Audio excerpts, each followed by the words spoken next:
We have several stories which we are getting from our fans across the country. We are getting that Meg Whitman, America's ambassador to Kenya, was flown out of the country immediately. The Gen Z protesters captured parliament. We are also being told that Martha Kome's office has been vandalized. Madira, member of parliament's home, has been burnt down. Thus, the MP representing Rigathi Gachagua, a staunch Rigathi Gachagua's ally. And also, it's coming to our attention that when Gen Z protesters captured parliament, they found when other members of parliament had been evacuated, but there was one disabled MP who was left. They sympathized with the MP. They did not touch him. And also we are being told that Igembe South MP Paul Mwirigi's office has been burnt down. All those are stories we are going to share with you in details in this platform. In this video right now, I want us to have a look at KJ's story. We are being told that Dagoreti South Member of Parliament KJ's CDF offices have been burnt down. KJ is the person who said the photos and the images that were being shared by Gen Z were edited photos not coming from Kenya. Though later he apologized for that, but it appears residents of Dagoreti South were not done with him. So today they stormed his CDF offices and they have burned them down. I want us to put all this into perspective. In case you're watching us but you have not yet subscribed, subscribe in order not to miss our next analysis. Let's proceed. There has been a lot of arrogance coming from these Kenya Kwanza leaders. What angers Kenyans is that even before these MPs voted on the finance bill, Kenyans sent them thousands and millions of text messages and even calls telling them not to endorse the finance bill 2024. So they cannot turn around and say that Kenyans never told them to reject the bill. Kenyans in totality told these MPs to reject the finance bill. But instead of doing what Kenyans told them to do, they ignored Kenyans and pledged their loyalty to Ruto. So they weighed the options between Kenyans and Ruto. Who should they pledge their loyalty to? They chose Ruto.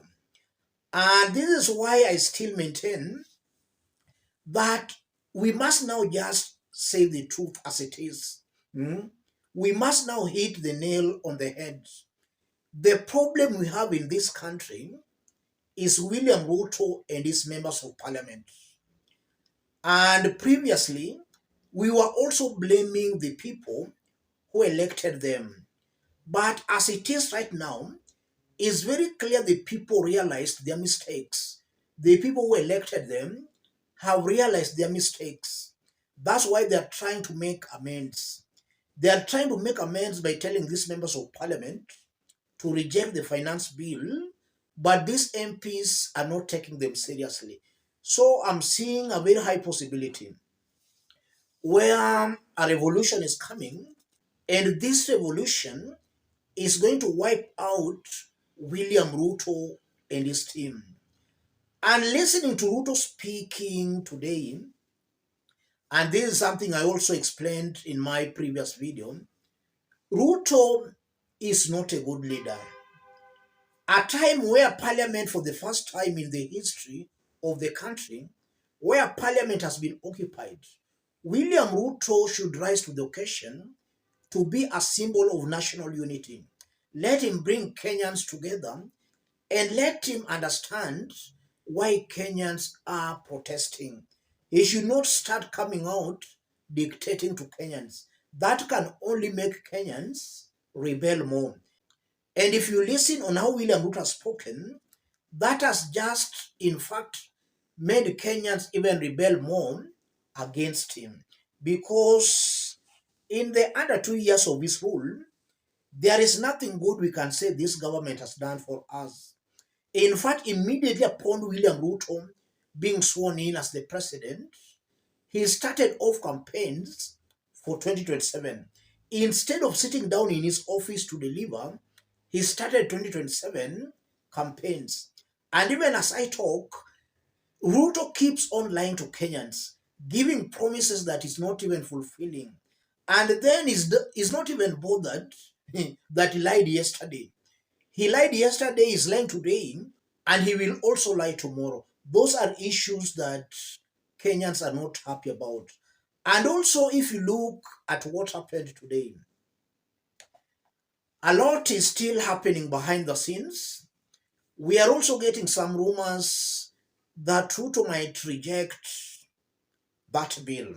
We are getting such kinds of rumors. But then again, Ruto is not somebody you can advise. He comes out as somebody who can't be advised. He's an all-knowing kind of a person. So also to advise that person sometimes becomes very difficult. And then now look at the individuals he appointed in his government. Surely William Ruto has got a very high affinity for people who cannot deliver. The entire government is just composed of men and women who are not even fit holding public offices. Those are the individuals Ruto saw fit to work with. So Ruto is a person who wants yes sir kind of individuals. Those are the people he can work with. People who cannot come out to challenge him. And that's why as a country, we are suffering under William Ruto's rule.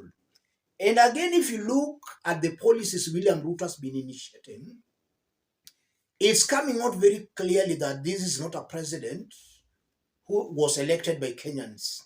Because if Kenyans did elect Ruto, he could be listening to Kenyans. But then we have a president who is actually listening to outsiders more than even Kenyans. And that reinforces this notion that in the first place, Kenyans never voted for him. And it's now coming out very clearly, he's a person who was not voted in by Kenyans. It's the West that rigged him in. And now with what is happening in the country, I'm almost certain and 100% sure that that West is soon going to abandon him.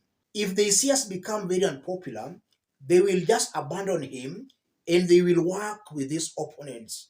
So Ruto must also know that he'll soon be dumped by that West is trying to please. Above all, what William Ruto should do is just to reject that finance bill. And rejecting that finance bill does not mean he will earn the trust of Kenyans. He has already been tested in the about 2 years and he has been found to be incompetent. So let him reject that finance bill and let him, if possible, resign. Because I'm seeing a very high possibility where if he does not resign, then Kenyans might be forced to force him out of office. That's what I'm seeing here, ladies and gentlemen. Let me stop it there. In case you're watching us but you have not yet subscribed, subscribe, give the video a like.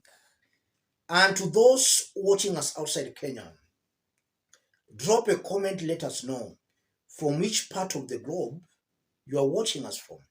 If possible, subscribe, give the video a like. The storming of KJ's office confirms beyond any reasonable doubt Kenyans are now awake.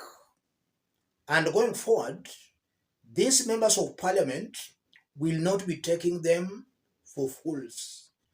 Kenyans have made history across the country everywhere. demonstrations happened. Let me stop it there, ladies and gentlemen. Thank you. God bless you.